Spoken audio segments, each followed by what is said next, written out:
শীতের সময় চারপাশে ফুরফুরে বাতাস, কিছুটা ঠান্ডা ঠান্ডা আবহাওয়া। মনটা একদম শীতল হয়ে যাচ্ছে। মনটা আজ খুব খারাপ, কারণ বাড়ির কথা খুব মনে পড়ছে। এতদিন ভালোই ছিলাম, কিন্তু আজ হঠাৎ নিজের বাবাকে সামনে দেখে পুরনো স্মৃতি মনে পড়ে গেছে। ছাদের উপর দাঁড়িয়ে আছি, দূরের রাস্তার অলিগলি দিয়ে রাস্তা দিয়ে গাড়ি চলাচল করতে ব্যস্ত। সবাই নিজেদের কর্মস্থল থেকে বাসায় ফিরছে। হঠাৎ নিজের কাঁধের উপর কারো স্পর্শ পেলাম। পেছনে ঘুরে তাকিয়ে দেখি আমার জন্মদাতা পিতা, যাকে কিনা আমি অনেক বছর পর নিজের খুব কাছ থেকে দেখছি। কোনো এক মিথ্যা অপবাদের জন্য আজ আমি নিজের পরিবার থেকে অনেক দূরে। মনে মনে মাহিম কথা ভাবতেছিল। বাবার দিকে ঘুরতেই মাহিমকে থাপ্পড় বসিয়েছিল তার বাবা। বাবার হাতে থাপ্পড় খেয়ে মাহিম মাথা নিচু করে নিল।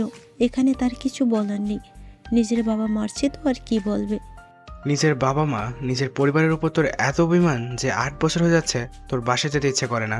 আমাদের কথা কি তোর মনে পড়ে না? আপনাদের কথা আমার কেন মনে পড়বে? তাছাড়া আমার মা বাবা নেই। এটা বলে মাহিম আবার অন্যদিকে ঘুরে দাঁড়ালো। সালাম সাহেব মাহিমের পাশে এসে দাঁড়ালো। আমাদের উপরে এখন রাগ করে আছিস? আপনাদের উপর আমি কেন রাগ করব? আচ্ছা, এসব বাদ দে। তুই আমার সাথে কাল বাসায় যাবি। আমি আর ওই বাসায় ফিরবো না। তোকে ফিরতে হবে। আর 1 সপ্তাহ বাদে তোর ছোট বোনের বিয়ে। তোকে খুব করে সেখানে আসতে বলেছে, কিন্তু আমি ছিলাম নিরুপায়। তোর কোনো খোঁজ জানতাম না, কিন্তু রাজনীতির কাজে ঢাকায় আসলে তোরা দেখতে পাই। আর অনেক খোঁজ নিয়ে জানতে পারি তুই এখানে থাকিস, তাই চলে আসলাম। আমার মতো একজন পাপী ছেলে সেখানে না থাকলেও চলবে। দেখ, আমি আর তোর মায়ের সম্পূর্ণ বিশ্বাস ছিল তুই ওই কাজ করিসনি, কিন্তু কি করব বল। বাকিদের কথা শুনে আমার মাথা ঠিক ছিল না। পুরনো কথা আমি ভাবতে চাই না। আপনি আসছেন, একসাথে খাওয়া দাওয়া করবেন, ইচ্ছে হলে থাকবেন, আর না হলে তারপর। আমি তোর থেকে এত কথা শুনতে চাই না। তুই যাবি মানে যাবি। মাহিম নিজের বাবাকে কিছু বলতে যাবে, এমন সময় তার কাছে একটা কল আসলো। ফোনের দিকে তাকিয়ে সে নিজের বাবার কাছ থেকে একটু সরে গিয়ে ফোনটা রিসিভ করলো। কিছু সময় কথা বলে আবার তার বাবার কাছে ফিরে আসলো। কে ফোন করেছিল? আমার এক বন্ধু। আচ্ছা নিচে চলুন, আমাকে একটু বাইরে যেতে হবে। আমি কাজের মাসিকে সবই বলে যাচ্ছি। আমার কথা কিন্তু এখনো শেষ হয়নি। আপনার সাথে পরে কথা হবে, আমার এখন যেতে হবে। মাহিম তার বাবাকে নিজের ফ্ল্যাটে রেখে কোথাও একটা চলে গেল। তারপর চারিদিকে রাতের অন্ধকার নেমে গেছে। জিজি পোকা জিজি করে ডাকছে। ফাঁকা রাস্তা পুরো শুনশান। এই ফাঁকা রাস্তায় খুব জোরে গাড়ি চালিয়ে যাচ্ছে এক আগন্তুক। হয়তো জীবনে তার কোনো মরার ভয় নেই, এই জন্য এত স্পিডে গাড়ি চালাচ্ছে। তার গায়ে রয়েছে নেভি ব্লু কালারের হুডি পোশাক, মুখে অদ্ভুত মাস্ক, যেটা শুধু তার চোখ আর এক সাইডে মুখের কিছু অংশ দেখা যাচ্ছে। কিন্তু বোঝার উপায় নেই যে কে আগন্তুক। আগন্তুক কিছু সময় পর লোকালয় থেকে অনেক দূরে চলে আসলো। আর কিছু দূরে এসে ছোট একটা জঙ্গল। সেখানে থেকে জঙ্গলের মাঝে প্রবেশ করলো। সেখানে একটা বড় বট গাছ আছে। নিজের বাইক নিয়ে একদম সেই গাছের কাছে চলে আসলো। তারপর গাছের কাছে গিয়ে নিজের হাতে চাপ দিল, সাথে সাথে একটা বড় দরজা তৈরি হয়ে গেল। আগন্তুক সেই দরজা দিয়ে ভিতরে প্রবেশ করলো।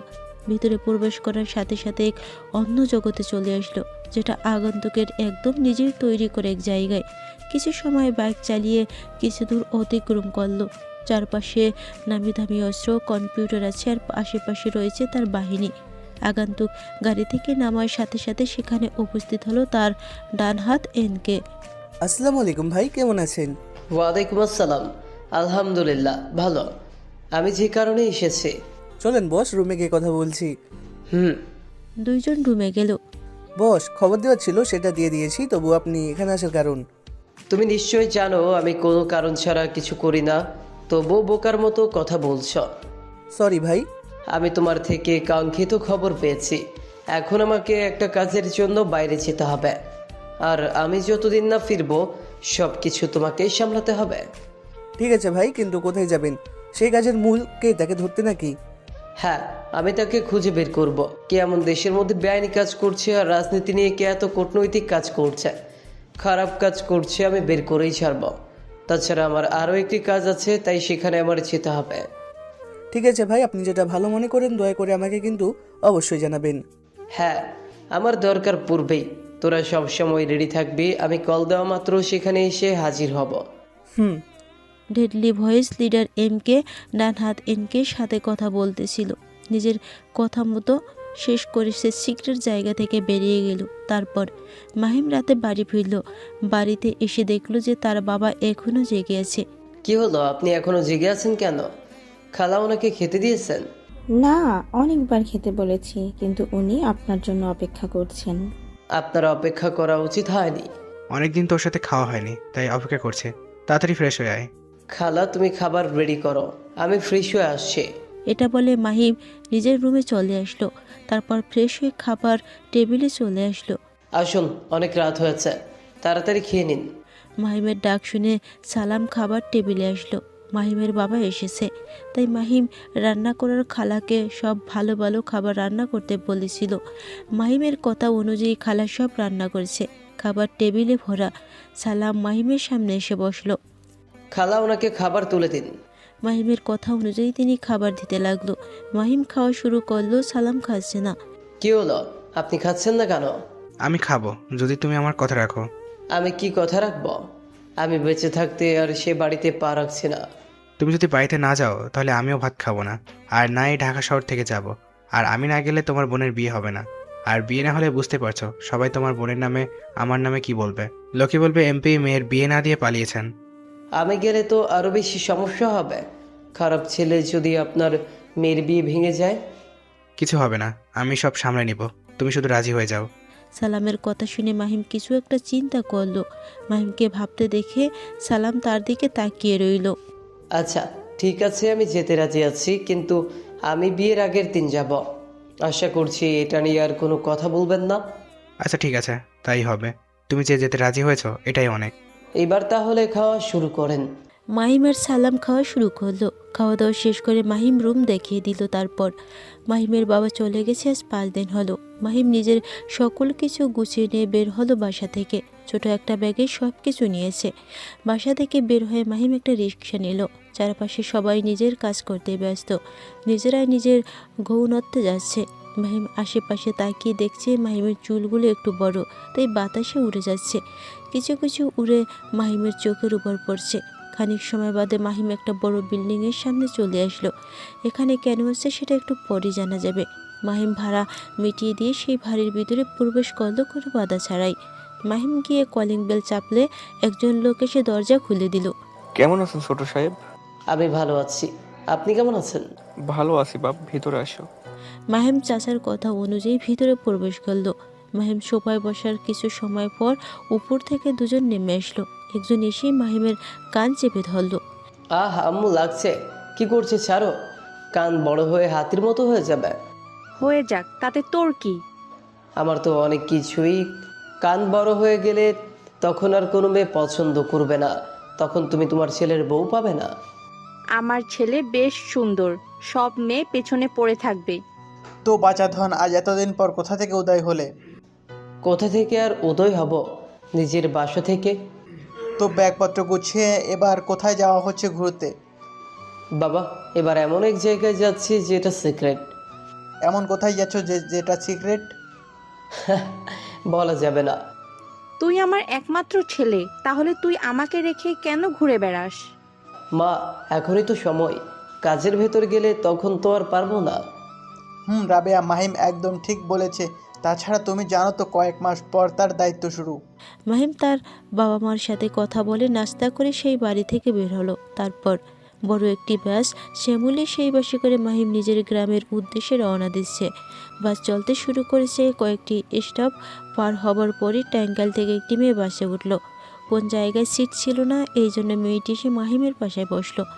মাহিমের সেদিকে কোনো খেয়ালই নেই, সে এক দৃষ্টিতে বাইরে তাকিয়েছে। কিছু সময় পর মাহিম বুঝলো যে তাকে কেউ খোঁচা মারছে। প্রকৃতি দেখায় এতটাই ব্যস্ত ছিল যে মাহিমকে কেউ ডাকছে সেটা সে খেয়ালই করেনি। বিরক্ত হয়ে মাহিম পাশে তাকালো, দেখলো যে মেয়েটি তাকে ডাকছে। মাহিম নিজের কান থেকে ইয়ারফোন খুলে ফেললো। কি হলো, কিছু বলবেন আপনি? এভাবে খোঁচা দিচ্ছেন কেন? আপনাকে এই জন্য খোঁচা দিচ্ছি যে কখন থেকে আপনাকে ডাকছি, কিন্তু আপনি শুনতে পাচ্ছেন না। ও আচ্ছা, তো কি জন্য রাখছেন? আসলে অনেকটা পথ জার্নি করতে গেলে আমি চুপ করে থাকতে পারি না। কারোর সাথে না কারোর সাথে কথা বলতে ভালো লাগে, কিন্তু আপনার সাথে কথা বলবো তো আপনি তো অন্যদিকে ঘুরে আছেন। যখন কারোর সাথে কথা বলে থাকতে পারে না তখন আরেকজনকে নিয়ে আসতে কি হয়, যত সব। রাগ করছেন কেন? আপনি একটু তো পথে কথা বলবেন। আমি অপরিচিত কোনো মেয়ের সাথে কথা বলি না। পরিচয় হতে কত সময় লাগবে? আমি শাপলা, আপনি? মেয়েটি হাত বাড়িয়ে দিল। মাহিম মেয়েটির হাতের দিকে একবার তাকিয়ে মেয়েটির মুখের দিকে তাকালো। মেয়েটির চোখ দুটো দেখা যাচ্ছে শুধু। চোখ দুটো টানা টানা, চোখের মনিটা একটু ঢিপ কালারের, দেখতে অসম্ভব সুন্দর লাগছে। এই চোখের মায়া নিশ্চিত কোনো পুরুষ বললে সেই মায়া থেকে কোনো ছেলে বের হতে পারবে না। মায়া জিনিসটা খুবই ভয়ঙ্কর, তাই সাথে সাথে মাহিম চোখ ফিরিয়ে নিল। মাহিম হাত মেলানো না দেখে মেয়েটি নিজের হাত সরিয়ে নিল। এত ভাব কেন আপনার? নিজে থেকে পরিচয় হতে এসেছি বলে ভাব দেখাচ্ছেন? আচ্ছা, আমার সাথে পরিচয় হলেন না, ভালো কথা। তো আপনি কোথায় যাচ্ছেন? কুষ্টিয়াতে যাচ্ছে। এটা বলে মাহিম আবার জানালার দিকে মুখ ঘুরিয়ে বাইরে পরিবেশ দেখতে লাগলো। মেয়েটি হয়তো বিরক্ত হলো, তাই মাহিমকে আবার বলল, আপনি জানতে চাইবেন না আমি কোথায় যাচ্ছি? প্রয়োজন মনে করি না। ঠিক আছে, আপনার জিজ্ঞাসা করতে হবে না, আমি উত্তর দিচ্ছি। আমিও কুষ্টিয়াতে যাচ্ছি। ভালো। মাহিম আবার চুপ হয়ে গেল। মেয়েটি তো নিজের চুপ থাকতে পারছে না, তাই খুবই বিরক্ত মাহিমের চুপ থাকাতে। মাহিম কানে ইয়ারফোন নিয়ে গান শুনতেছিল। মেয়েটি সেই ইয়ারফোন কান থেকে খুলে দিল। এই যে আপনি এত বিরক্ত করছেন কেন? আমাকে শান্তিতে একটু জারি করতে দিন। মাহিম একটু ধমক দিয়ে কথা বলল। একটু ধমকে মেয়েটি ফোপাতে লাগলো। এই যে আপনি কান্না করছেন কেন? আপনি আমাকে ধমক দিলেন কেন? আমি এখন বাসের সবাইকে ডেকে বলবো যে আপনি আমাকে বকা দিয়েছেন। তখন দেখবেন সবাই মিলে আপনাকে কেমন গণধোলাই দেয়। আচ্ছা ঠিক আছে, সরি। আমি আপনার কাছে মাফ চাই। আমি আপনাকে মাফ করতে পারি, একটা শর্ত। কি শর্ত? যত সময় না পর্যন্ত আমি বাস থেকে নামবো তত সময় আমার সাথে কথা বলতে হবে। মাহিম পড়ল চিপকায়। এমনিতে মাহিম সবসময় চুপচাপ থাকে, পছন্দ করে। একাকিত্ব তার খুবই পছন্দ, কিন্তু এই মেয়ে তার পাশে বসে বকবক করে চলেছে। এজন্য মাহিমের প্রচণ্ড বিরক্ত লাগছে। না পারছে কিছু করতে, না পারছে কিছু বলতে। কি হলো, আপনি চুপ করে আছেন কেন? কি এত ভাবছেন? আচ্ছা ঠিক আছে, আমি আপনার সাথে রাজি আছি। মেয়েটি হাসলো কিনা বোঝা গেল না, কিন্তু তার চোখ দেখে মনে হচ্ছে সে খুবই খুশি। মাহিম মেয়েটির দিকে না থেকে নিজের ফোনে মনোযোগ দিল। আপনি কিন্তু আমার সাথে কথা না বলে আবার ফোনে মনোযোগ দিয়েছেন। আরে না, এমনিতেই দেখতেছিলাম কুষ্টিয়ার কত সময় লাগবে যেতে। কেন, আপনি কি আর এর আগে কোনোদিনও কুষ্টিয়া যান নাই? না, আমি আগে কখনো কুষ্টিয়া যাই নাই, এবারই প্রথম যাচ্ছে। সমস্যা নেই, আমার বাসা কুষ্টিয়াতে। আমি সব চিনি কুষ্টিয়ার। আর 2 থেকে 3 ঘন্টা লাগবে যেতে। ও আচ্ছা। আপনি কি জন্য যাচ্ছেন? এই তো একটা দরকারি কাজে যাচ্ছে। আপনি কেন যাচ্ছেন? আমার চাচাতো বোনের বিয়ে, এই জন্য বাসায় যাচ্ছি। আসার পথে হঠাৎই গাড়িটি নষ্ট হয়ে গিয়েছিল, তাই গাড়ি আবার চেঞ্জ করলাম। ও আচ্ছা।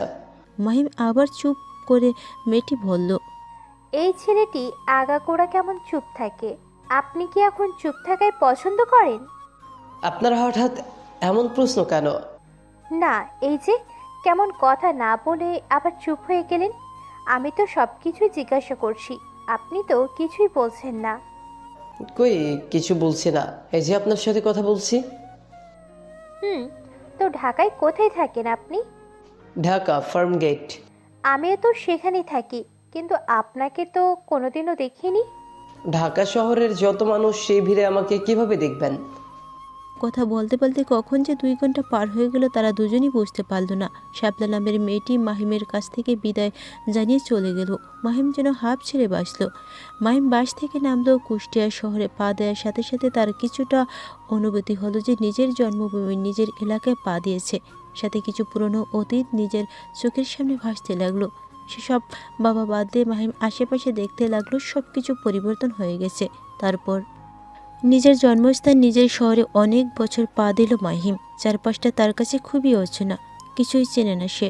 হাঁটতে হাঁটতে একটি দোকানের কাছে চলে আসলো। দোকানদারের কাছ থেকে একটি সিগারেট চাইল। মাহিমকে দোকানদার সিগারেট দিল। সিগারেট নিয়ে ধরিয়ে দুটো টান দিয়ে বাতাসে ছেড়ে দিল। সিগারেট খেতে খেতে দোকানদার বিল পরিশোধ করে দিল। তখন ভাবতে লাগলো সে কোন দিকে যাবে, কারণ এখানে চারিদিকে রাস্তা, তার কিছুই মনে নেই যে এখানে কোন দিকে যেতে হবে নিজের বাসার দিকে। আচ্ছা আঙ্কেল, এখানে এমপি সালাম চৌধুরীর বাসাটা কোথায়? আপনি এখানে এমপির বাসায় যেতে এসেছেন? কোন দিকে বলতে পারবেন? হ্যাঁ, বলতে পারবো না কেন? তিনি একজন গণ্যমান্য ভালো ব্যক্তি, তার বাসায় কেউ না চিনে?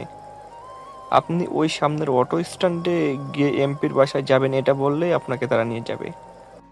আচ্ছা ঠিক আছে আঙ্কেল, ধন্যবাদ।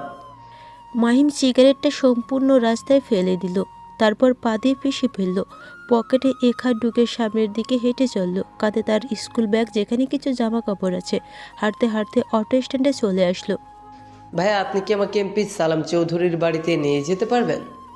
অটোর মাঝে এক ব্যক্তি শুয়েছিল, তাকে মাহিম কথাটি বলল। লোকটি হয়তো অটো ড্রাইভার। মাহিমের কথাটি শোনা সোজা উঠে বসলো এবং মুখের দিকে তাকিয়ে রইল। হ্যাঁ যাব তো, আপনি উঠে বসুন। লোকটি কথাটি বলে নেমে দাঁড়ালো। মাহিম অটোতে উঠে বসলো। কিছু সময়ের মাঝে অটো ড্রাইভার নিজে অটো চালাতে লাগলো। 15 মিনিট পর একটি গ্রামের রাস্তায় প্রবেশ করলো। সেখানে 5 মিনিট অটো চালানোর পর একটি বড় বাড়ির সামনে এসে থামলো। বাড়িতে চারপাশে লাইটিং করা এবং রাস্তা জুড়ে লাইটিং দেখে মনে হচ্ছে ভালোই আয়োজন করা হয়েছে। ড্রাইভার সেই বাড়ির সামনে গাড়ি দাঁড় করালো। নামেন মামা, আমরা চলে এসেছি, এটা এমপির সালাম চৌধুরীর বাসা। মাহিম অটো থেকে নেমে অটোওয়ালার ভাড়া মিটিয়ে দিল। তারপর বাড়ির দিকে ঘুরে এক দৃষ্টিতে সেদিকে তাকিয়ে রইল। এই বাড়ি থেকে 8 বছর আগে তাকে বের করে দেওয়া হয়েছিল। কোনো এক মিথ্যা অপবাদ আজ সেখানে তাকে আসতে হয়েছে নিজের বাবার অনুরোধে। মাহিম সেখানে দাঁড়িয়ে না থেকে গুটি গুটি পায়ে বাড়ির দিকে এগিয়ে চলল। দারোয়ান মাহিমকে আগে থেকে জানে, তাই তাকে দেখার সাথে সাথে তার সাথে এগিয়ে আসলো। আপনাকে কেমন যেন চেনা চেনা লাগছে স্যার। আঙ্কেল, আপনি আমাকে ভুলে গেছেন? আমি হলাম এই বাড়ির ছোট ছেলে। আরে বাবা মাহিম, তুমি এত কাল কোথায় ছিলে? তোমাকে স্যারেরা খুঁজতে খুঁজতে হয়রান হয়ে গিয়েছে। এই তো ঢাকাতে ছিলাম। দুইজন কথা বলতেছিল, এমন সময় বাড়ির ভিতর থেকে সালাম চৌধুরী বেরিয়ে আসলো। বাইরে এসে দেখলো যে দারোয়ানের সাথে মাহিমের মতন কেউ কথা বলছে, তাই দ্রুত তার দিকে এগিয়ে আসলো। তিনি কাছে এসে তো অবাক হয়ে গেল, কারণ দারোয়ানের সাথে মাহিম দাঁড়িয়েছে। তিনি দ্রুত গিয়ে তাকে জড়িয়ে ধরল। তুই হাসছিস মাহিম? আমি অনেক খুশি হয়েছে তোর আশাতে। তাড়াতাড়ি ভিতরে চল, তোর বোনকে হলুদ দিবি তুই। না বাবা, আমি আমার বোনকে হলুদ দিতে পারবো না। তুমি আমাকে একটা রুম দেখিয়ে দাও, আমি সেখানে চলে যাই। সেটা বলে তো হবে না, আমি যেটা বলছি সেটাই তোকে শুনতে হবে। ছোটবেলা থেকে মাহিম তার বাবাকে খুব ভয় পায়, তাই তার বাবার সাথে তার কথা বাড়ালো না। মাহিমের হাত ধরে তার বাবা এগিয়ে নিয়ে যেতে লাগলো, যেখানে তার মেয়ে মায়াকে গায়ে হলুদ দেওয়া হচ্ছে। স্টেজের কাছে আসতেই মাহিমের দেখতে পাইল যে এখানে সবাই দাঁড়িয়ে আছে, তার মা, তার বড় ভাই এবং তার চাচারা সবাই। মাহিমকে এখানে দেখে সবাই অবাক হলো। তার সাথে মাহিমের মা ও বোন। মায়া কান্না করে দিল। সালাম মাহিমের হাত ছেড়ে দিল। মাহিম আস্তে আস্তে করে তার বোনের কাছে এগিয়ে গেল। মায়া কান্না করতে লাগলো। তা দেখে মাহিম তার চোখের পানি মুছে দিল। তারপর হলুদের বাটি থেকে একটু হলুদ নিয়ে তার বোনের গালে ছুঁয়ে দিল। হলুদ দেওয়া হয়ে গেলে মায়া উঠে তার ভাইকে জড়িয়ে ধরে কান্না শুরু করে দিল। আশেপাশে যারা ছিল তারা তো বেশি অবাক হয়ে গেছে যে কে এই ছেলে। ছেলে পক্ষ থেকে আসা একটি ছেলে এসে মাহিমকে মায়ের থেকে ছাড়িয়ে দিল। থাপ্পড় মারতে গিয়ে কী ভেবে যেন হাত নামিয়ে নিল। কে তুমি? আর মায়া তোমাকে জড়িয়ে ধরার সাহস কিভাবে পেল? আমি কে মিস্টার, সেটা মায়ের কাছ থেকে জিজ্ঞেস করে নেবেন। এটা বলে মাহিম সেখান থেকে চলে আসতে লাগলো। ভাইয়া, তুই আমাকে ছেড়ে যাস না। আবার কোথায় চলে যাচ্ছিস? মায়ের মুখে ভাইয়া ডাক শুনে ছেলেটা বুঝতে পারলো যে এটা তার ভাই, কিন্তু তার মুখে যে প্রশ্ন লেগেছে সেটা দেখে বোঝা যাচ্ছে। মায়া, এটা তোমার কেমন ভাই লাগে? তো কখনো দেখিনি। এটা আমার আপন ছোট ভাই। মায়া দৌড়ে গিয়ে মাহিমের হাত চেপে ধরে। প্লিজ ভাইয়া, তুই আমাদের ছেড়ে আবার চলে যাস না। তোকে অনেক খোঁজার চেষ্টা করেছি, কিন্তু পাইনি। চিন্তা করিস না, তোর বিয়ে খেয়ে তারপর যাব। এখন তুই গিয়ে হলুদের আসনে বস। এমন সময় সেখানে মালেকা বেগম আসলো। এসে মাহিমকে জড়িয়ে ধরে কান্না করে দিল। এতদিন কি তোর মায়ের কথা মনে পড়েনি? তুই এতটা নিষ্ঠুর হলি কিভাবে? মাহিমেরও খুব খারাপ লাগছে, কিন্তু নিজেকে খুব কষ্ট করে আটকে গেছে কান্না থেকে। এমন সময় সালাম সাহেব তাদের কাছে এগিয়ে আসলো। মালিকা, এখানে অনেকেই আছে, এভাবে সিন ক্রিয়েট করো না। যা করার বাড়ির ভিতর গিয়ে করো। নিজের স্বামীর কথা শুনে ছেড়ে দিল। তিনি মায়াকে হলুদ দেওয়ার আসনে বসতে বলে মাহিমের হাত ধরে বাড়ির ভিতরে নিয়ে চলে গেল। সরি মায়া, আমি বুঝতে পারিনি যে ওটা তোমার ভাই। কোনো সমস্যা নেই, তোমার তো জানা নেই, তাই এমন করেছো। আচ্ছা তুমি থাকো, আমরা এখন যাই, আমাদের তো কাজ হয়ে গেছে। বাবা মায়ের থেকে বিদায় নিয়ে যেও। তারা তো এখন নিজের ছেলেকে নিয়ে ব্যস্ত, আমি গিয়ে কি করব? আর তার থেকে বরং আমরা চলে যাই। ওকে। এরপর সাগর নামে ছেলেটি তার সঙ্গী সাথীদের নিয়ে সবার থেকে বিদায় নিয়ে চলে গেল। অন্যদিকে মাহিমকে তার মা বাবা বাড়ির ভিতরে নিয়ে গেল, তার সোফায় বসিয়ে দিল। মাহিমকে তিনি সোফায় বসিয়ে দিয়ে নিজের হাতে জুস বানিয়ে আসলেন। তারপর মাহিমকে খেতে দিলেন। তুই এতটা দিন আমাদের ছেড়ে কিভাবে সেই ঢাকা শহরে পড়েছিলি বলতো? আমাদের কথা কি একবারও মনে পড়েনি তোর? মনে পড়তো, কিন্তু নিজের মধ্যে শক্ত করে রেখেছিলাম যেন আমার মতো পাপী মুখ তোমাদের আর দেখাতে না হয়। এই জন্য আর আসিনি আমি, আর না তোমাদের সাথে যোগাযোগ রেখেছি। ইচ্ছে করছে তোকে থাপ্পড় দিয়ে গাল দুটো লাল করে দিই। এবার যখন আসছিস তখন আমি তোরে আর যেতে দেব না। না মা, মায়ার বিয়ে হয়ে গেলে আমি এখান থেকে চলে যাব। আমি চাই না আমার জন্য এখানে আবার অন্য কিছু ঘটুক। আমাকে ছেড়ে যাওয়ার কথা বললে তোকে একদম থাপ্পড় লাগিয়ে দিব, শয়তান ছেলে। মালেকা বেগম মাহিমকে নিয়ে উপরে চলে গেল। তারপর মাহিম রুমে প্রবেশ করলো, যেখানে আগের মাহিম থাকতো। মাহিম ভিতরে প্রবেশ করে অবাক হয়ে গেল, কারণ রুমটা ঠিক আগের মতোই গোছানো আছে। আমি জানতাম তুই একদিন না একদিন ফিরে আসবি, তাই রুমটা ঠিক আগের মতোই রেখেছি। তুই এখন রেস্ট নে, আমি তোর বোনের কাছে যাচ্ছি। মালেকা বেগম চলে গেলেন আর মাহিম নিজের ব্যাগটা রেখে ডপাস করে বিছানায় শুয়ে পড়ল। মাহিম নিজের রুমে এসে বিছানায় শুয়ে পড়ল। কখন যে মাহিম ঘুমিয়ে পড়ছে সে টেরই পায়নি। অন্যদিকে হলুদের অনুষ্ঠান শেষ করে সবাই বাড়ির ভিতরে প্রবেশ করলো। আত্মীয় স্বজন সবাই যে যার রুমে গেল। ড্রয়িং রুমে সবাই বসেছিল যারা বাড়ির লোক। সালাম, তোর ছেলে এখানে কিভাবে আসলো? আমার ছেলেকে তো আর না নিয়ে আসতে পারি না। বল, আমার একমাত্র মেয়ের বিয়ে আর আমার ছোট ছেলে থাকবে না, এটা কেমন করে হয় বল? তাই বলে তুই কি ভুলে গেছিস যে তোর ছেলে আমার মেয়ের সাথে কি করেছিল? দেখ রাজা আর শাহিন, তোরা দুজনেই এটা ভুলে যাস না যে নীলা সব দোষে স্বীকার করেছিল। তোমরা এখন এই সব কথা রাখো। আমার ছেলে এতদিন পর বাসায় এসেছে, আমি আর এই সব শুনতে চাই না। পুরনো কিছু মনে করে আর কিছু করতে চাই না। বড় মা, তোমার ছেলে কোথায়? আমার ছেলেকে দিয়ে তোর কি কাজ আছে? না আসতে তুই আবার ওকে জ্বালাতে যাস না যেন। আমার খেয়ে দিয়ে কাজ নেই, তোমার ছেলেকে আমি জ্বালাতে যাব? গিয়ে দেখ, মাহিমের রুমে আছে। তাহলে আর তার সাথে দেখা করতে যাচ্ছি না, পরে কোনো এক সময় দেখা করে নেব। আমি এখন বাসায় যাচ্ছি। আচ্ছা, আমরা এখন বাসায় যাই, বিকেলের দিকে আবার আসবো। তোকে আমি বলেছিলাম যে আমার মেয়ের বিয়ের এই কদিন তুই আমার সাথে থাকবি, তবুও শুনলি না।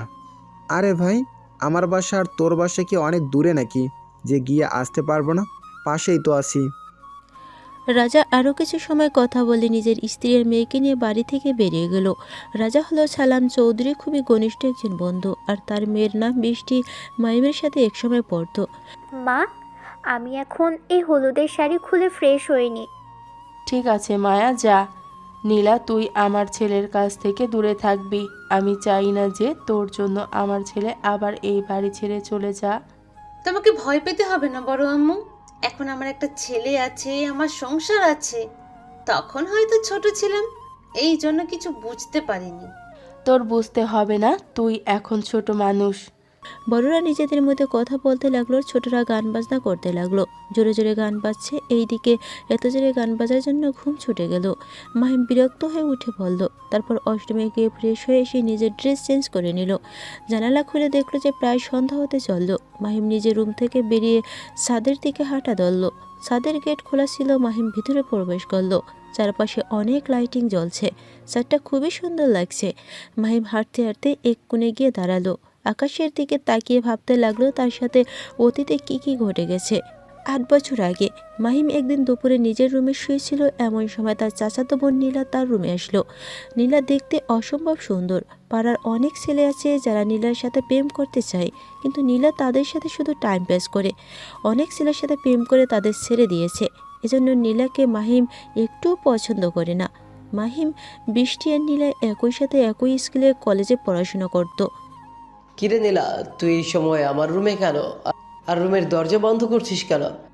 তোর সাথে আমার বোঝাপড়া আছে, এই জন্য রুমের দরজা বন্ধ করলাম, যেন কেউ আমাদের ডিস্টার্ব করতে না পারে।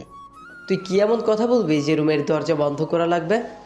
তুই তাড়াতাড়ি আমার রুম থেকে বেরো, যা কথা বলার ছাদে গিয়ে বলবা। না, আমি তোর সাথে এখনই কথা বলবো। দয়া করে তুই আমার রুম থেকে বেরিয়ে যা।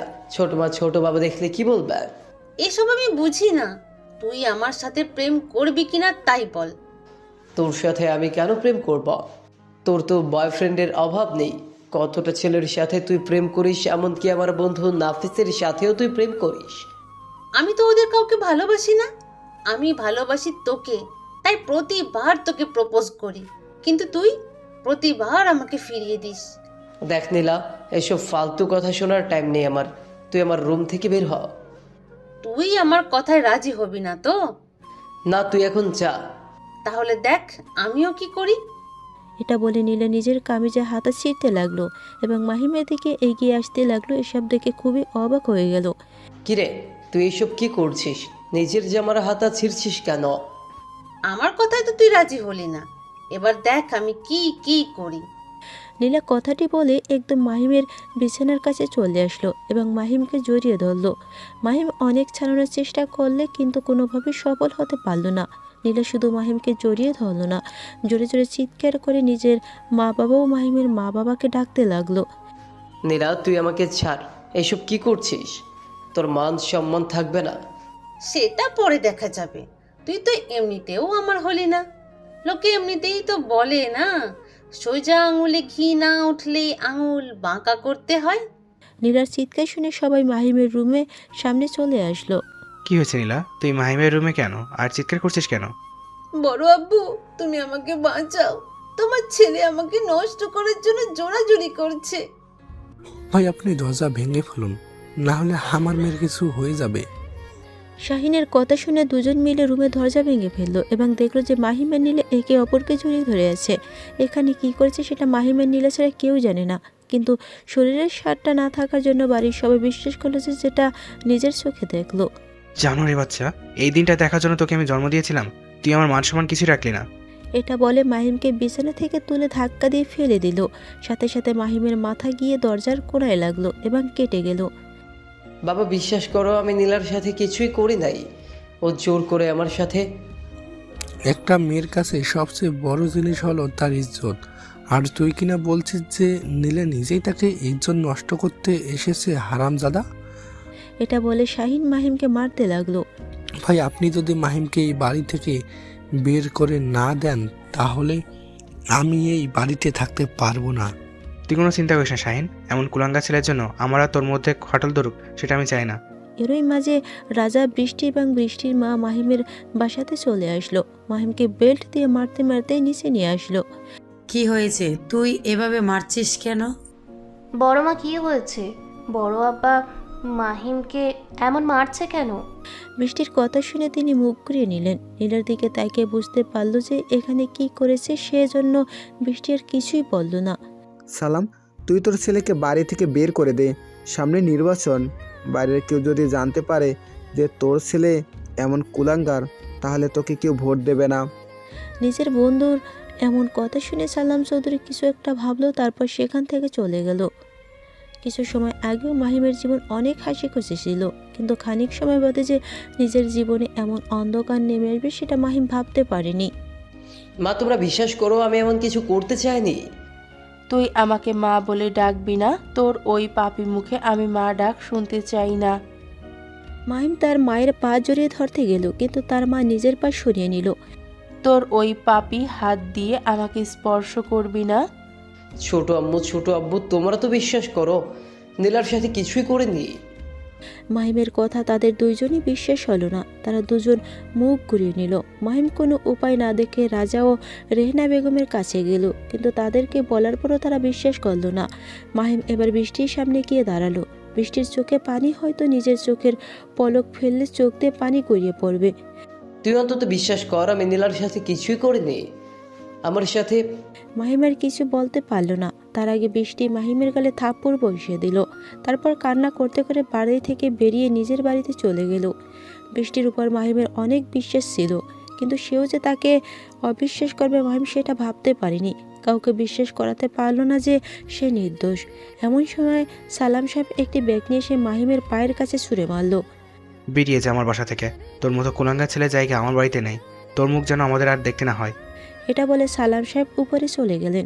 মাহিম যখন কাউকে বিশ্বাস করাতে পারল না, সে কিছুই করেনি, তখন সে খুবই হতাশ হলো যে এতদিন সে কাদের সাথে ছিল। নিজের মা বাবা তাকে বিশ্বাস করছে না। এবার সে নীলার কাছে গেল। কিছু বলতে গিয়েও মাহিমের গলায় আটকে গেল কথা। তারপর মুচকি হেসে নিজের ব্যাগটা নিয়ে বাড়ি থেকে বেরিয়ে পড়ল।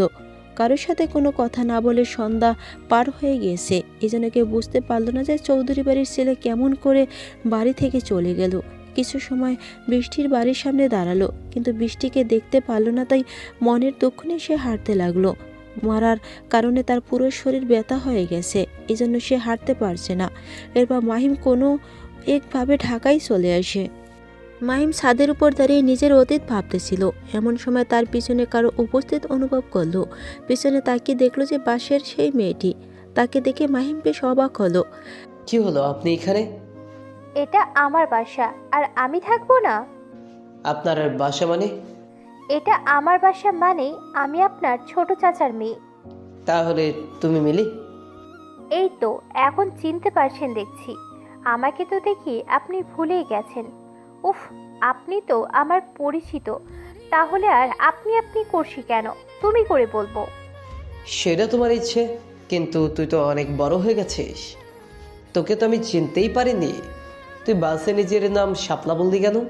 তুমি হয়তো ভুলে গেছো যে বাড়ির মানুষ ছাড়া সবাই আমাকে শাপলা বলে ডাকে। বুঝলাম। তুই যে বড় হলে এতটা বাচাল হবি আমি বুঝতে পারি নাই। তুমি হঠাৎ এই কথা বলছো কেন? বাসের ভেতর যত কথা বলতেছিলি আমার তো ইচ্ছে হয়েছিল তোকে ধরে জানলা দিয়ে ফেলে দিই। এটা তুমি বলতে পারলে? হ্যাঁ পারলাম। মানুষ এতটা বকবক করতে পারে সেটা তোকে না দেখলে বুঝতেই পারতাম না। আচ্ছা, তুমি এতদিন কেন বাড়িতে আসলে না? আর এটার কি কারণ আমাকে একটু বলো তো। বাড়ির কেউ আমাকে কিচ্ছু বলেনি। তুই এখনো ছোট, তাই তোর কিছু শুনতে হবে না। তুমি আমাকে তুই করে বলছো কেন? তোমার মুখ থেকে তুমি ডাক শুনতে ভালো লাগে। শর্ত? এখানে এত কি কথা হচ্ছে মিলি? কারোর কণ্ঠ শুনে মিলি আর মাহিম পিছনে তাকিয়ে দেখলো যে বৃষ্টি দাঁড়িয়েছে। কি হলো বলছিস না কেন? কি করছিস এখানে? এই তো আপু, অনেকদিন পর ভাইয়া বাড়িতে এসেছে, তাই তার সাথে কথা বলছিলাম। এত কথা বলতে হবে না, তুই নিচে যা খাবার খেতে, তোকে নিচে ডাকছে। আচ্ছা চলো, তুমিও খাবার খাবে। সে কখন খেয়েছো ঠিক নেই। তুই যা, মাহিম যাচ্ছে। বৃষ্টির চোখ গরম করাতে মিলি নিচে চলে গেল। বৃষ্টি গুটি গুটি পায়ে মাহিমের দিকে এগিয়ে আসলো। মাহিম দূর আকাশের দিকে তাকিয়ে আছে। বৃষ্টি সে মাহিমের পাশে দাঁড়ালো। মাহিম কোনো কথা বলছে না দেখে বৃষ্টি নিজেই কথা বলতে শুরু করলো। কি হলো, মুখ অন্যদিকে ঘুরিয়ে আছিস কেন? আর আমার সাথে কথা বলছিস না কেন? তুই কি আমার সাথে কথা বলবি যে তোর সাথে আমার কথা বলতে হবে? বাহ, মুখে মুখে তর্ক করা শিখে গেছিস। সময় মানুষকে পাল্টে দেয়। সময় যেমন নিজ গতিতে নিজের পাল্টে যায়, ঠিক তেমনি সময় মানুষকে পাল্টে দেয়। তুই এসব বুঝবে না। তুই বুঝলেই বলবো। তখন বোঝানোর চেষ্টা করছি, তখন বুঝিসনি, আর এখন বুঝে লাভ নেই। মাহিম তাচ্ছল্য সুরে বলল। যেটা শুনে বৃষ্টি বুঝলো মাহিমের মনে অনেক অভিমান, যেটা এখনো রয়ে গেছে। বৃষ্টি একটা দীর্ঘশ্বাস ফেললো। তুই কি এখনো আমার সাথে অভিমান করে আছিস? তোর সাথে অভিমান করার কোনো তো কারণ দেখছি না আমি। যেখানে বাড়ির সবাই আমাকে বিশ্বাস করেনি, সেখানে তুই তো থাকার কোনো কথা মনে করতে চাচ্ছে না। তাহলে তুই আমাকে আগের মতো? বললাম তো আগের কথা মনে করতে যাচ্ছে না। এটা বলে মাহিম নিচে যাওয়ার জন্য হাঁটা ধরলো। কি হলো, আমার কথার উত্তর না দিয়ে কোথায় যাচ্ছিস? তুই যেটার উত্তর শুনতে চাচ্ছিস সেই উত্তরটা আমার কাছে নেই। এমন সময় ছাদের গেটে মা এসে দাঁড়ালো। ভাইয়া আর আপু, তাড়াতাড়ি আসো। কখন থেকে সবাই তোমাদের জন্য ওয়েট করছে, আর তোমরা গল্প করে যাচ্ছ। একটা মার খাবি দেখছিস তো, আমি যেতেই ছিলাম। হ্যাঁ সেটা তো দেখতেই পারছি। মিলি কখন নিচে গেছে, আর তোমাদের যাওয়ার নামই নেই। তাড়াতাড়ি আসো। মাহিম মায়াকে পাশ কাটিয়ে চলে গেল। বৃষ্টি অন্যদিকে ঘুরে দাঁড়িয়ে রইল। কি হলো আপু, তুমি কি নিচে যাবে না? তুই যা, আমার ভালো লাগছে না। আরে ভাবিপু, এইদিকে। তুমি কান্না করছো কেন? তোর ভাই আমার সাথে ভালো করে কথাই বলছে না। তাই বলে তুমি কি চোখের পানি ফেলবে? তুমি ভালো করেই জানো ভাইয়ের সাথে কি ঘটেছিল, আর তুমি তখন তাকে সঙ্গ ছেড়ে দিয়েছিলে। সেটাই তো আমার সবচেয়ে বড় ভুল। সবার মতন আমিও তাকে ভুল বুঝেছিলাম। এখন এসব কথা রাখো, সবাই নিচে ওয়েট করছে। তুমি চলো। তুই যা, আমার ভালো লাগছে না। চলো তো। এটা বলে মায়া বৃষ্টিকে টানতে টানতে নিচে নিয়ে আসলো। তারা দুজন নিচে এসে দেখলো যে মাহিম টেবিলে বসে খেতে লাগছে। মালেকা বেগম নিজে সব কিছু তুলে দিচ্ছে।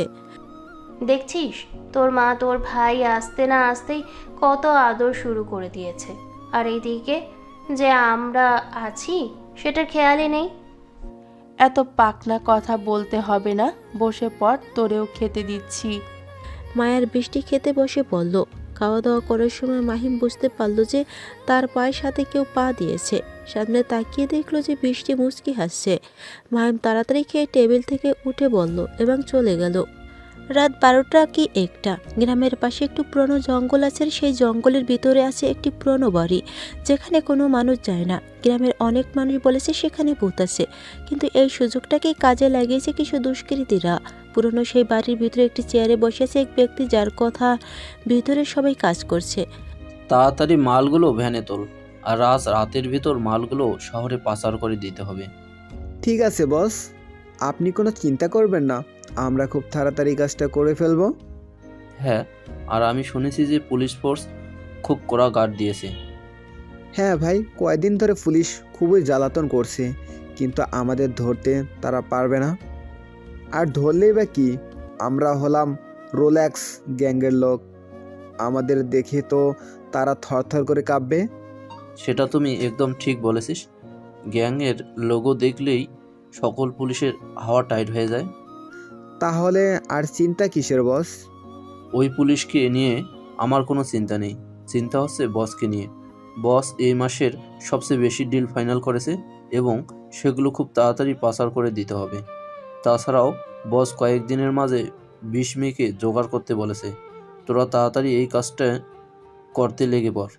বস, আপনার উপর আরও একজন বস আছে, কিন্তু কে সে, যাকে আমরা আজ পর্যন্ত দেখলাম না? আমি নিজেই আজ পর্যন্ত তাকে দেখি, তাহলে তোরা কিভাবে দেখবি? ও আচ্ছা। এ তো বক বক না করে নিজের কাজ করো তাড়াতাড়ি, এবং তাড়াতাড়ি মালগুলো পাচার করে দে। নিজের বসের ধমক শুনে ছেলেগুলো তাড়াতাড়ি কাজ করতে লাগলো। বস লোকটি নিজ পকেট থেকে সিগারেট বের করে ধরে টানতে দিতে লাগলো মনের সুখে। পরের দিন সকালে খুব জোরে জোরে গান বাজার কারণে ঘুম ভেঙে গেল। এমনিতেই সারা রাত মাহিমের ঘুম হয়নি, আবার এত সকালে গান বাজাচ্ছে, এজন্য মাহিমের খুব রাগ হচ্ছে। তবুও নিজের বাসা বলে কিছু বলতে পারছে না। বালিশ কানের উপর দিয়ে শুয়ে রইল, তবুও সে ঘুমাতে পারল না। একসময় বিরক্ত হয়ে মাহিম বালিশ ছুঁড়ে মারল, সাথে সাথে বালিশ দেয়ালের সাথে গিয়ে বাড়ি লেগে পড়ে গেল।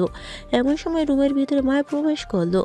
কিরে ভাইয়া, আর কত সময় ঘুমোবি? তোর একটা মাত্র বোনের বিয়ে, আর তুই কিনা পড়ে পড়ে ঘুমোছিস?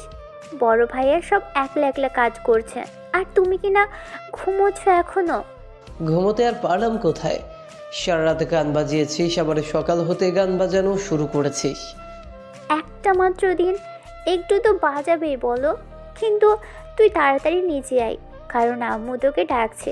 সবাই কাজে লিখে পড়লে তোকে আর কেউ নাস্তা দিবে না, বলে দিলাম। দিতে হবে না, তুই এখন যা তো। তাড়াতাড়ি ভাইয়া, না হলে আমি কিন্তু তোর গায়ে পানি ঢেলে দিব। আচ্ছা ঠিক আছে, তুই যা, আমি আসছি। তাড়াতাড়ি আসবে বলে দিলাম। মায়া মাহিমের রুম থেকে বেরিয়ে গেল। মাহিম কিছু সময় বিছানা থেকে উঠে পড়ল, তারপর ফ্রেশ হয়ে সে রুম থেকে বেরিয়ে পড়ল। অনেক সকাল হয়েছে, চারপাশে অনেক লোকজন। মাহিমের বাবা সালাম চৌধুরী এখানকার এমপি, এই জন্য অনেক মানুষ এসেছে যারা মাহিমের কাছে অপরিচিত। মাহিম সিঁড়ির কাছে এসে দেখল যে তার সকল কাজিনরা নিচে বসে আড্ডা দিচ্ছে, তার মাঝে বৃষ্টিও আছে। মাহিম আস্তে আস্তে হাঁটতে হাঁটতে নিচে নেমে আসে। আরে ভাইয়া, তুই আসছিস? সবাই এখানে বসে আড্ডা দিচ্ছে আর তুই নিজের রুমে পড়ে ঘুমাচ্ছিস। এইসব গান বাজনা হাসি ঠাট্টা আমার ভালো লাগে না, তাই নিজের রুমে শুয়েছিলাম, কিন্তু তোদের জন্য তো আর ঘুমিয়ে থাকা হলো না। কথাটি বলে মাহিম খাবার টেবিলে গিয়ে বসলো, কিন্তু তাকে যে খেতে দেবে কাউকে আশেপাশে দেখলো না। এমন সময় সেখানে বৃষ্টি এসে হাজির হলো। আশেপাশে কাউকে খুঁজছিস মনে হচ্ছে। সেটা তোর জানতে হবে না। তো কাকে জানাবি? ওই নীলাকে? ফাও কথা না বলে এখান থেকে শর্ত। এখানে তোকে কেউ খাবার দিতে আসবে না। আর বড় মা বলেছে তুই ঘুম থেকে উঠলে আমাকে খাবার দিতে। তুই দাঁড়া, আমি তোকে খাবার দিচ্ছি।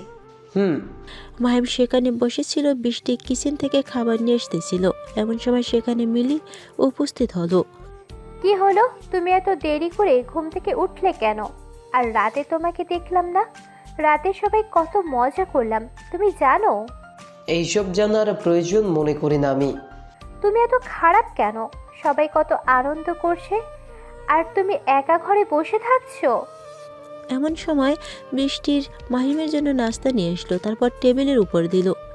এই নে, তাড়াতাড়ি খাবার খেয়ে নে। আর মিলি, তুই আড্ডা দিতে দিতে এখানে উঠে আসলি কেন? এই তো মাহিম ভাইয়ের সাথে একটু কথা বলতে লাগলাম, তাকে তো আর খুঁজেই পাওয়া যাচ্ছে না। আড্ডা দেওয়ার এখন অনেক সময় আছে, তুই এখন এখান থেকে যা। মিলি মুখ ভাঙিয়ে সেখান থেকে চলে গেল। তুই বাসায় বসে আছিস কেন? তাড়াতাড়ি খাবার খেয়ে নে। তোর তো আর কোনো কাজ নেই, কিন্তু অন্য মানুষের অনেক কাজ আছে। আমি কি অন্য মানুষের কাজ করতে নিষেধ করেছি নাকি? তাকে ধরে রেখেছে। ধরে রাখিস নি, কিন্তু নিজে কি করছিস সেটা কি ভুলে গেছিস? এমনিতে দেরি করে আসবে, আবার বড় বড় লেকচার। তোকে তো আমি ডাকিনি, তুই নিজেই এসেছিস। আমি তো আসতে চাইনি, কিন্তু বড় মা তো বললো এই জন্য। হ্যাঁ। মাহিম নাস্তা করতে লাগলো আর বৃষ্টি তার দিকে এক নজরে তাকিয়ে রইল। এমন সময় সেখানে বড় ভাই জাহিদ এসে উপস্থিত হলো। বৃষ্টি, যা তো আমার জন্য এক গ্লাস ঠান্ডা পানি নিয়ে আয়। আচ্ছা ঠিক আছে ভাইয়া, তুমি এখানে বসো, আমি তোমার জন্য জুস নিয়ে আসি। তাহলে তো আরো ভালো। বৃষ্টি চলে গেল আর মাহিমের বড় ভাই মাহিমের পাশে বসলো। তা ভালোই আছিস মনে হচ্ছে, আগের থেকে অনেক স্মার্ট হয়ে গেছিস। আগে তো কেমন হাবা গোবা ছিলি। মানুষ সব সময় একরকম থাকে না ভাইয়া। সেটা ঠিক। তা এমন ঘুমিয়ে না থেকে বোনের বিয়ের জন্য একটু হাতে হাতে এগিয়ে এলেও তো পারিস। কেন, কাজের লোকের কি অভাব আছে নাকি? কাজের লোকের অভাব থাকবে কেন? তুই তো একটু হাতে হাতে আমাদের এগিয়ে দিলে পারিস। কেন, আমি কি কাজ করছি না? তারা দুই ভাই কথা বলতেছিল, এমন সময় সেখানে বৃষ্টি উপস্থিত ছিল। বৃষ্টি এসে জাহিদের জুসের গ্লাস এগিয়ে দিল। জাহিদ জুসটুকু খেয়ে সেখান থেকে চলে গেল। এইসব কাজ আমি পারবো না। ভাইয়া তোকে কি বলতেছিল রে? কি আর বলবে, একটু হাতে হাতে কাজ এগিয়ে দেওয়ার জন্য। ও আচ্ছা, তুই কি আমাকে একটু পার্লারে নিয়ে যাবি? তোকে আমি কেন পার্লারে নিয়ে যাব? তোর দরকার তুই একলা যা। ঠিক আছে, আমাকে নিয়ে যেতে হবে না। তোর বোন মায়াকে তো নিয়ে যাবি, তখন না হয় যাবো নে। মাহিম খেতে ছিল, এমন সময় সালাম চৌধুরী সেখানে এসে উপস্থিত হলো। মাহিম, একটু পর তোর বোনকে নিয়ে একটু পার্লারে নিয়ে যাস তো, তাকে সুন্দর করে সাজিয়ে নিয়ে আসিস। আচ্ছা ঠিক আছে বাবা। বড়বাবু, আমিও তোমার ছেলের সাথে যাব। ঠিক আছে, যাস। যেতে চাস মাহিমের সাথে চলে যাস। সালাম চৌধুরী বাইরে চলে গেল। মাহিমের দিকে তাকিয়ে বৃষ্টির মুখ ভেঙচি দিয়ে চলে গেল। মাহিম খাবার খেয়ে বাইরে হাঁটতে বের হলো। অনেকদিন পর নিজের গ্রামে এসেছে, কিন্তু গ্রামে ঘোরা হয়নি, এই জন্য মাহিম সকালের নাস্তা করে বাড়ি থেকে বের হলো। হাঁটতে হাঁটতে কিছুটা দূর যাবার পরই একটা ছেলের সাথে দেখা হলো মাহিমের। মাহিম সেই ছেলেটিকে দেখে সেদিকে এগিয়ে গেল। ছেলেটি মাহিমকে দেখে কিছু সময় দাঁড়িয়ে থাকলো। তুমি কি মাহিম? আর তুই নাফিস? নাফিস এসে মাহিমকে জড়িয়ে ধরলো। দুইজন কিছু সময় এইভাবে থাকার পর একে অপরকে ছেড়ে দিল। শালা, এতদিন কোথায় ছিলি? তোর কোনো খোঁজ খবর ছিল না কেন? আমার সাথে কি ঘটেছিল তুই হয়তো জানিস না, এই জন্য এই কথা বলছিস। আমি সবই জানি, বৃষ্টি থেকে আমি শুনেছিলাম, কিন্তু তাই বলে তুই কাউকে না জানিয়ে নিজেকে ঘুম করে দিবি? পুরনো কথা বাদ দে, এখন বল তোরা কেমন আছিস আর নিয়াম কোথায়? নিয়াম আর রাজু আমাদের আড্ডাখানার বসে আড্ডা দিচ্ছে। আমি সেখানে যাচ্ছি, তুইও চল আমার সাথে। ঠিক আছে। দুই বন্ধু গল্প করতে করতে নিজেদের আড্ডাখানা দেখে যেতে লাগলো। কিছু সময় পর তারা দুজন সেখানে পৌঁছলো। নিয়ম আর রাজু নাফিজের পাশে কাউকে দেখে দাঁড়িয়ে গেল। কিছু সময় দেখার পর বুঝতে পারলো যে এটা তাদের খুব পুরনো বন্ধুর। সাথে সাথে তারা দুজন দৌড়ে সে মাহিমকে জড়িয়ে ধরলো। কেমন আছিস তোরা? আমরা ভালো আছি। তার আগে এটা বল যে তুই কোথায় ছিলি? আমাদের তো ভাবছিলাম নিজের বোনের বিয়েতে তুই ফিরে আসবি না। হ্যাঁ, আমি জানতাম না যে মায়ার বিয়ে হঠাৎ ঢাকাতে বাবার সাথে দেখা হয়েছিল। তিনি আমাকে বললেন। তুই ঢাকায় কোথায় ছিলি বলো তো? তোকে পুরো ঢাকা শহর খুঁজে দেখেছি কিন্তু পাইনি। সেটা সিক্রেট। তো তোর আমার বোনের বিয়েতে যে আসাই কেন? ভাইয়ের হাতে হাতে কাজটা এগিয়ে দিলেও তো পারিস। যদিও আগে আমাদের বলেছিল, কিন্তু আর যাওয়া হয়নি, কারণ তুই সেখানে নেই, তাই ইচ্ছে করেনি। অনেকদিন পর সব বন্ধুরা এক জায়গায় হলে যা হয় আর কি, সবাই মিলে আড্ডা দিতে লাগলো। আড্ডা দিতে কখন যে 11টা বেজে গেছে সেটা মাহিমের খেয়ালই নেই। এমন সময় একটি কল আসলো। মাহিম ফোনের দিকে তাকিয়ে দেখলো যে একটা আননোন নাম্বার থেকে কল এসেছে। তাই প্রথমবার ধরলো না, কিন্তু পরের বার আবার ফোন আসলো, তাই মাহিম রিসিভ করলো। মাহিম কিছু বলার আগেই ফোনের অপর পাশ থেকে বিভিন্ন ধরনের গালি আসতে লাগলো। কুত্তা, শয়তান, খবিশ, বাঁদর। সাথে সাথে মাহিম কানের কাছ থেকে ফোনটি সরিয়ে সামনে নিয়ে আসলো। কে আপনি? আর এইভাবে বকাঝকা করছেন কেন? আমি কে তুই চিনতে পারছিস না আমার কণ্ঠ শুনে? না, কে আপনি? আর আমার নাম্বার পেলেন কোথায়? আমি বৃষ্টি। তুই তাড়াতাড়ি বাড়িতে আয়। তোর বোনকে নিয়ে কোথায় যাওয়ার কথা ছিল তোর, সেটা কি তোর খেয়াল আছে? একটু পর তোর বোনকে বরপক্ষ বিয়ে করতে আসবে, তখন না সেজে গুজে যাবে নাকি? আরে ভাই, একটু আস্তে কথা বল। এত জোরে জোরে বক বক করেই যাচ্ছিস, আমাকে তো কোনো কথা বলতেই দিচ্ছিস না। তুই যেখানে আছিস না কেন তাড়াতাড়ি আয়, নাহলে আঙ্কেল তোকে গিয়ে পিটাবে। আচ্ছা, ফোন রাখ। মাহিম ফোন রেখে দিয়ে তার বন্ধুদের বলল, দোস্ত, তোরা বাসায় গিয়ে তাড়াতাড়ি রেডি হয়ে চলে আয়। আমি ততক্ষণ মায়াকে নিয়ে পার্লার থেকে ঘুরিয়ে নিয়ে আসি। আচ্ছা ঠিক আছে। মাহিম তাদের থেকে বিদায় নিয়ে হাঁটতে হাঁটতে বাসার দিকে রওনা দিল। মাহিম বাসায় আসার সাথে সাথে দেখতে পেল যে সবাই রেডি হয়ে গাড়ির কাছে দাঁড়িয়েছে। মাহিমকে আসা দেখে মায়া তাড়াতাড়ি তার কাছে আসলো। কোথায় গিয়েছিলি ভাইয়া বলতো? তোর কি তোর বোনকে এভাবে বিয়ে দেওয়ার ইচ্ছে নাকি? হ্যাঁ, সেটাই তো ইচ্ছে। অযথা পার্লারে নিয়ে গিয়ে এত এত টাকা খরচ করে শাকচুন্নির মতো সাজিয়ে নিয়ে এসে কোনো লাভ নেই। তুই পার্লার যাওয়ার মানে বুঝবি কিভাবে? এখন নিজের বোনের সাথে ঝগড়া না করে তাড়াতাড়ি গাড়িতে উঠ। মায়ার বিয়ে, তাই মায়া যাবে, কিন্তু তোরা এতজন কেন? কারণ আমরাও একটু সাজুগুজু করব, আর তাছাড়া বড় আপু আমাদের অনুমতি দিয়েছে। তো তোরা কোন পার্লারে যাবে? শহরে একটি সুন্দর পার্লার আছে, আমরা সেখানে যাব। আচ্ছা ঠিক আছে। মাহিম গাড়ি চালাতে শুরু করলো। গাড়িতে উঠে তো মিলি বকবক শুরু করে দিয়েছে, সাথে তো বৃষ্টি আছে। মাহিম এইসব বকবক সহ্য করতে না পেরে গাড়ির মাঝে বক্সে একটি সুন্দর গান ছেড়ে দিল। ওরা বকবক করতে থাকুক, গাড়ি চালাতে লাগলো। তারা আধা ঘন্টা পরে শহরের মাঝে একটি সুন্দর পার্লারে চলে আসলো। এক এক করে সবাই গাড়ি থেকে নামতে লাগলো। এখানে মোট 5 জন আছে, সব মাহিমের কাজিন। ভাইয়া তুই এখানে দাঁড়িয়ে থাক, এটা মহিলা পার্লার তো, তাই তোকে অ্যালাউ করবে না। আমারও কোনো শখ নেই যে তোর সাথে ভেতরে যাওয়ার। তোরা তাড়াতাড়ি রেডি হয়ে আয়। এখানেই থেকো, আবার কোথাও হারিয়ে যাস না যেন। সবাই এক এক করে ভেতরে চলে গেল। এতজনের মধ্যে মিলে কোনো সুযোগই পাচ্ছে না মাহিমের সাথে কথা বলতে। মাহিম অপেক্ষা করতে করতে খুবই বোরিং লাগতেছিল। এজন্য রাস্তার অপর পাশে একটি চায়ের দোকানে গেল। চায়ের দোকানে অনেকগুলো বকাটে ছেলে দেখতে পেল, কিন্তু সে কিছু বলল না, চায়ের অর্ডার দিল। তো ভাই, মালগুলো তোর কি হয় রে? কাকে বলছেন? আমাকে? হ্যাঁ, তোকেই বলছি। গাড়ি থেকে নামলো মালগুলো কিন্তু জোস। ওরা তোর কি হয়? ওরা আমার বোন হয়। তোদের বোনকে কি একদিনের জন্য আমাদের সাথে রাত কাটাতে দিবি? এর বিনিময়ে তোকে অনেক টাকা দেব। বকাটে ছেলের কথা শুনে মাহিমের অনেক রাগ হতে লাগলো, তবু কিছু বলল না। চা খেয়ে ভিল মিটিয়ে দিয়ে আবার গাড়ির কাছে চলে আসলো এবং অপেক্ষা করতে লাগলো। মেয়েদের সাথে যে এত সময় লাগে সেটা মাহিম আগে জানতো না। মাহিম ফোন বের করে গেম খেলতে লাগলো। গেম খেলতে খেলতে কখন যে 2 ঘন্টা পার হয়ে গেল মাহিম বুঝতে পারলো না।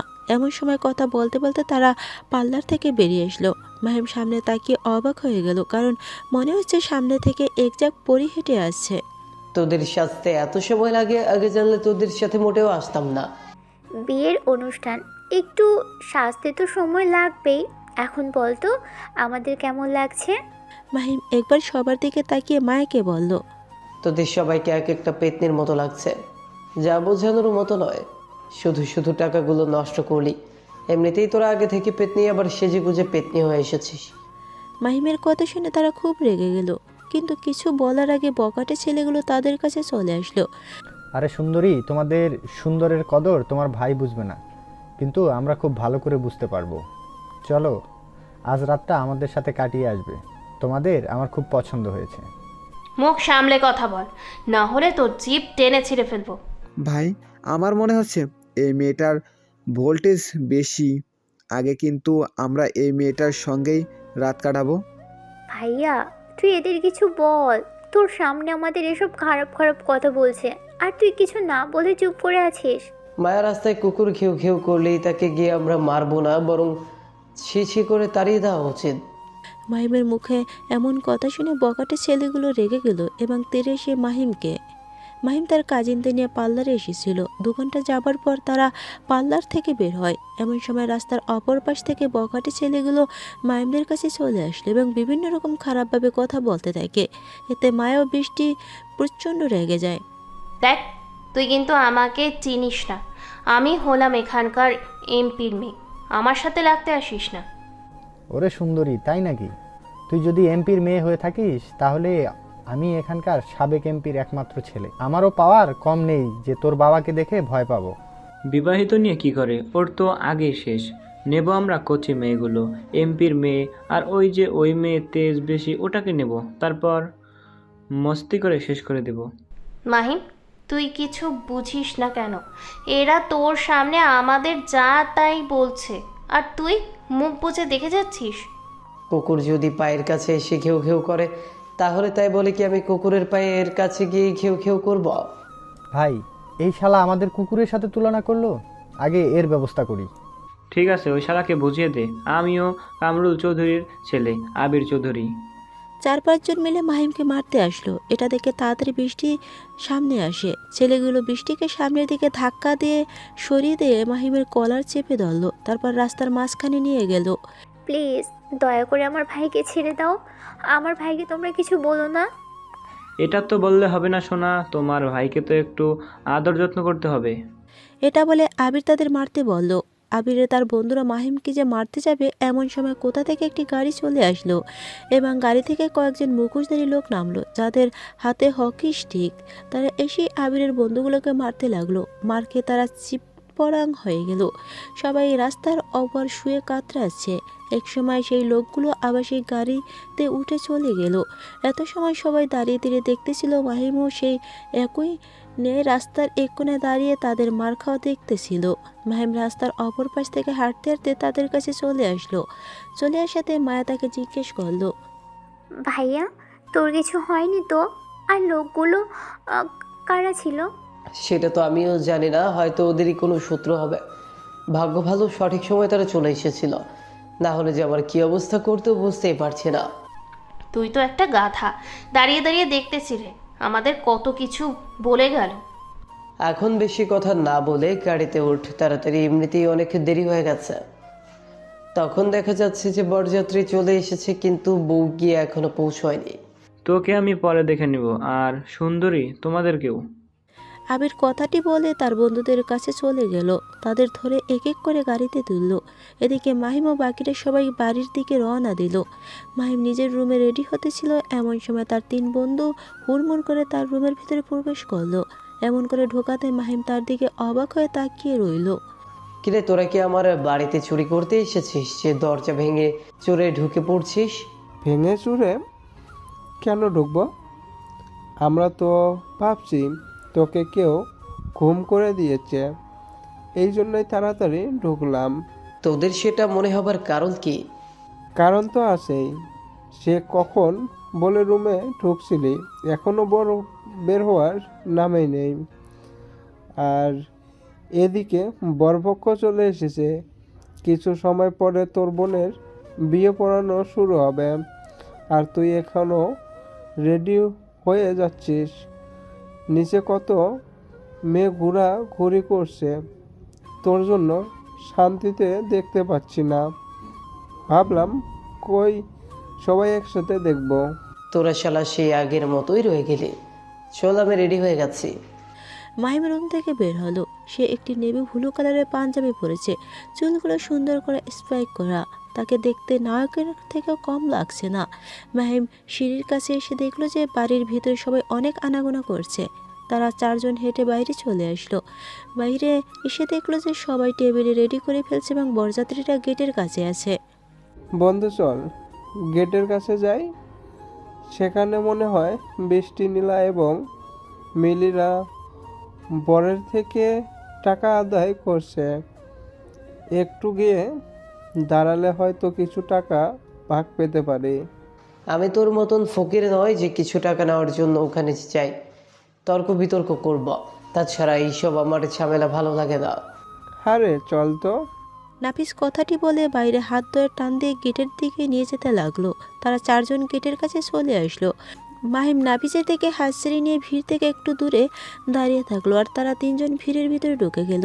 কি একজন বরপক্ষের সাথে খুবই তর্ক একটা মাহিমের কানে আসলো।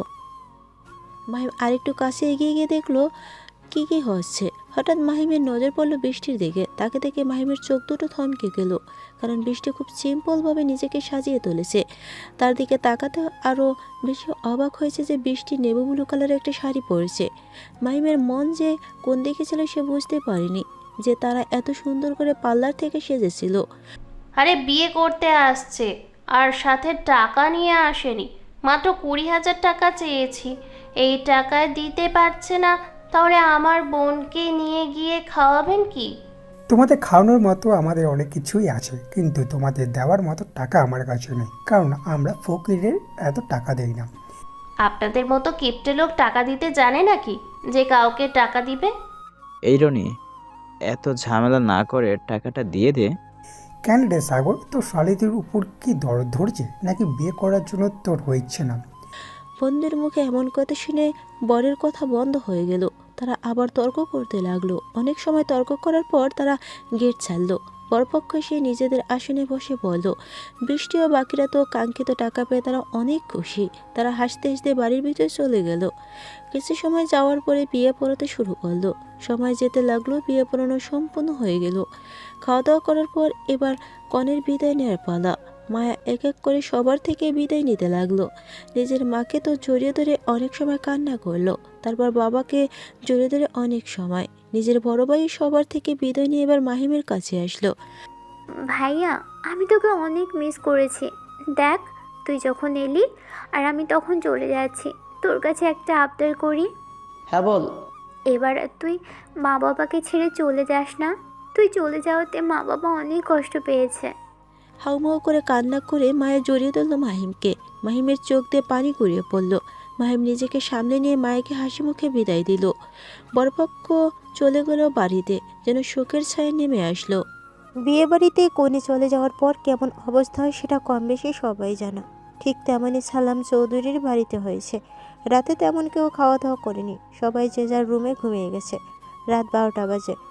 গ্রামের রাস্তা দিয়ে চলছে এটি ছোট ছোট টোটো গাড়ি, আর গাড়ির ভিতরে বসে আছে ঘন্টা টাইপের কয়েকজন লোক। তারা গল্প করতে করতে যেতেছিল। আজকের ডিল আমার ফাইনাল করে ফেললাম। এটাই আমরা অনেক টাকা পেয়েছি, এগুলো গিয়ে বসকে দিতে হবে। এখান থেকে যদি আমরা কিছু টাকা রেখে দেই তাহলে কেমন হবে বস? এমন কথা ভুলে মুখে আনিস না। এই কথা যদি আমাদের বসের কানে যায় তাহলে তোকে তো মেরে ফেলবে, সাথে আমাকেও। সরি বস, ভুল হয়ে গেছে। যে গাড়ি চালাতে ছিল সে হঠাৎ গাড়ির ব্রেক করলো। এতে সবার ধ্যান সামনের দিকে গেল। কি হলো, এভাবে গাড়ি থামালি কেন? বস, সামনে কেউ আছে। তো কি হয়েছে? তাকে গাড়ি চাপা দিয়ে চলে যেতিস। কিন্তু বস, সে যে আমাদের দিকে রাইফেল তাক করে আছে। কি বলিস? গাড়ির লাইট জ্বলা। ড্রাইভারে থাকা সে আবার গাড়ির লাইটটা জ্বালিয়ে দিল। সাথে সাথে তারা সামনে তাকিয়ে দেখতে লাগলো একজন ব্যক্তি তাদের দিকে বড় রাইফেল করে আছে। বস টাইপের লোকটি গাড়ি থেকে নামলো। তাকে দেখে সবাই গাড়ি থেকে নামলো। কে তুই? আর আমাদের পথে বাধা দিতে এসেছিস কেন? ভালোই ভালোই বলছি, এখান থেকে চলে যা, না হলে তোর কিন্তু খুব পস্তাতে হবে। আমি কখনো কোনো কাজ করে পস্তাই না। এখন বল তোরা কোথায় যাচ্ছিস? আমরা কোথায় যাচ্ছি সেটা তোকে বলতে যাব কেন? কে তুই? রকস্টার দ্য শ্যাডো কিং মা। পরিচয় পেয়ে সবাই স্বাভাবিক থাকলেও ভদ্রলোকটি অনেক ভয় পেয়ে গেল, কারণ সে জানে যে এই রকস্টার দ্য শ্যাডো কিংকে। কিং আমরা এদিকে নিজেদের বাসায় যেতেছিলাম। তোদের বাসায় এদিকে? তোদের গাড়িতে কি আছে যা বের করে নিয়ে আয়। আমাদের গাড়িতে কিছুই নেই। বসের মুখে এমন কথা শুনে এমকে একটি গুলি করলো, যেটা গিয়ে গাড়ির টায়ারে লাগলো। সাথে সাথে শব্দ করে টায়ারটা ফেটে গেল। তুই যদি গাড়ির ভেতর কি আছে না বলিস তাহলে পরের গুলি তোর মাথায় গিয়ে লাগবে। হ্যাঁ, তুই ভাবছিস আমি তোকে দেখে ভয় পেয়ে যাব? কখনো না। হয়তো তুই আন্ডারওয়ার্ল্ডের রকস্টার দ্য শ্যাডো কিং, কিন্তু আমি হলাম এই এলাকার কিং। আর আমার এলাকায় এসে তুই আমার কোনো ক্ষতি করতে পারবি না। বসের মুখের এমন কথা শুনে এমকে মুচকি হাসলো, যেটা তারা বুঝলো না। তুই সামান্য একটা এলাকার কিং হয়ে নিজেকে কিং দাবি করছিস, কিন্তু আমি যে আন্ডারওয়ার্ল্ডের কিং। আর আমার কোনো এরিয়া সীমানা নেই। আমি যেখানেই যাই না কেন সেখানকার কিং হয়ে যায়। কিন্তু তুই এখানকার কিং কখনো হতে পারবি না, কারণ এখানকার বস রোলাক্স গ্যাং এর লিডার। তোর বসকেও আমি দেখে নিব। আমার সামনে শুধু একবার তাকে পড়তে দে। তাকে তুই কখনো খুঁজে পাবি না, কারণ সেই সবসময় ধরাছোঁয়ার বাইরে। এমকে তাদের সাথে কথা বলতেছিল, এমন সময় লোকগুলো বন্দুক বের করে এমকের দিকে তাক করলো। হ্যাঁ, তুই আমার সামনে এসে খুব বড় ভুল করছিস। তোর হাতে মাত্র একটা বন্দুক আর আমাদের হাতে 7টা বন্দুক। তুই একটা গুলি চালালে আমরা 7টা গুলি চালাবো। এখন ভাব, এখান থেকে পালাবি নাকি আমাদের হাতে মরবি? তাছাড়া এমনিতেও তুই আমাদের হাত থেকে বাঁচতে পারবি না, কারণ তোকে মারতে পারলে আমাদের বস আমাদের উপর অনেক খুশি হয়ে যাবে। তোরা হয়তো ভুলে যাচ্ছিস আমি কে। আর আমার কাছে একটা বন্দুক থাকা মানে 1000টা বন্দুক থাকা। বস যখন নিজের লোকদের হুকুম দিল এমকে মারার জন্য, ঠিক সে সময় খেয়াল করলো যে তার পিছন থেকে সাই সাই করে শব্দ হওয়ার। বস পিছনে তাকিয়ে দেখলো যে তার সবগুলো লোক মাটিতে পড়ে আছে, সবার মাথা থেকে রক্ত বের হচ্ছে। বস লোক বুঝে গেল যে চারপাশে এমকে লোক আছে, যারা স্নাইপার হাতে অন্ধকারের ভিতর দাঁড়িয়ে আছে।